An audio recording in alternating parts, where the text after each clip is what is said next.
النواب بالنيابه عن معالي الرئيس كل الدعم لكم، واحنا نتمنى ان عيالنا واخواننا البحرينيين يعني يسلكون هالدرب اللي هو فيه طبعا كل المستقبل.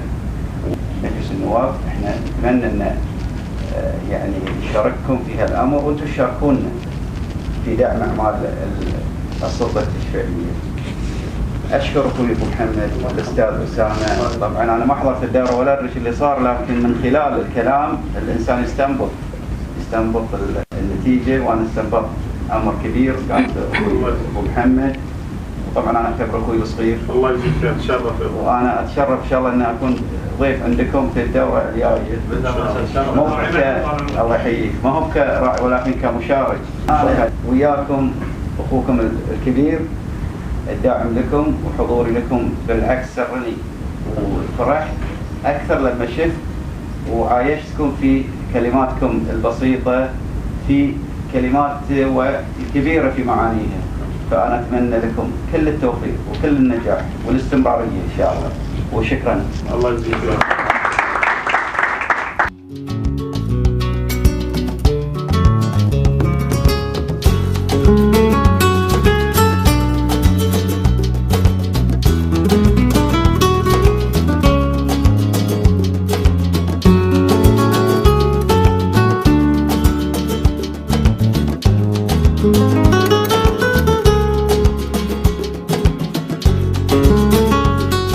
الدورة نفسها لخصت لي يمكن 20 دورة غير يمكن كنت بحضرها في المستقبل، لخصتها لي في دورة جدا واحدة. ممتازة، استفدنا فيها أمور كثيرة.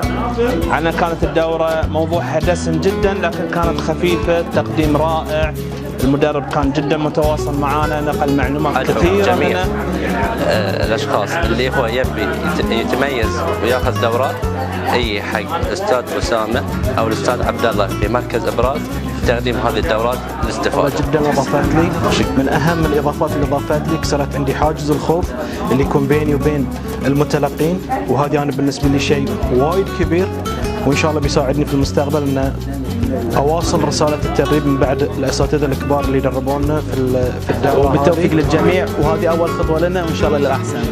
وكل اللي اقول لكم ان مركز ابراز يحتضن الكل، ارجوكم حياكم وبتستفيدون. اخوكم يعقوب الياس. مركز ابراز على تنظيمهم، على اعدادهم، على المدرب اللي جدا جدا ممتاز واكثر من رائع، اللي وصل لنا المعلومه بكل معنى الكلمه وبكل شفافيه. فشكرا لكم واتمنى ان اشوفكم في هالمكان.